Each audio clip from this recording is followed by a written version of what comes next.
There's a great African proverb which says, if you want to go quickly, you can go alone, but if you want to go far, you must go together. And that idea of going far really is about partnership and collaboration, which is at the heart of what Launch Tennessee is all about. How do you bring different groups together, a public-private partnership, get everybody focused on the importance of backing entrepreneurs, the importance of celebrating startups, and everybody doing what they can to help lift up Tennessee, in the process help lift up the country, so we have a more evenly dispersed innovation economy.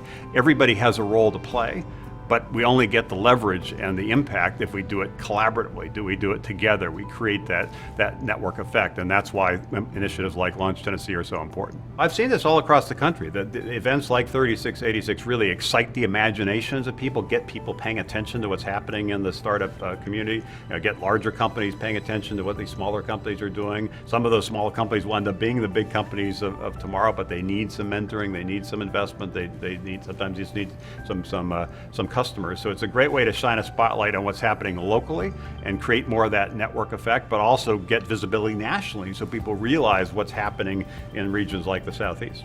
Well, we think it's important that the American dream be alive and well for everybody, everywhere, not just for a few people in a few places. So we think it needs to be more inclusive. We really do need to level the playing field, and some of that relates to place. And last year, 78% of venture capital went to just 3 states, California, New York, and Massachusetts, 78%.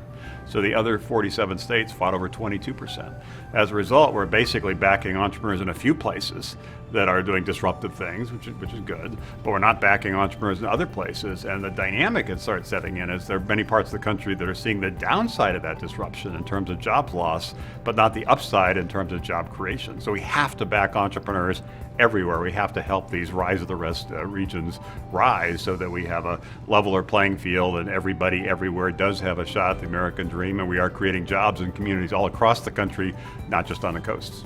I think some of the things they've done on the policy side, like an angel tax credit, has been helpful. Some of the things they're doing, trying to create more connections between the businesses and the large businesses and the small businesses, particularly the startups, is also important.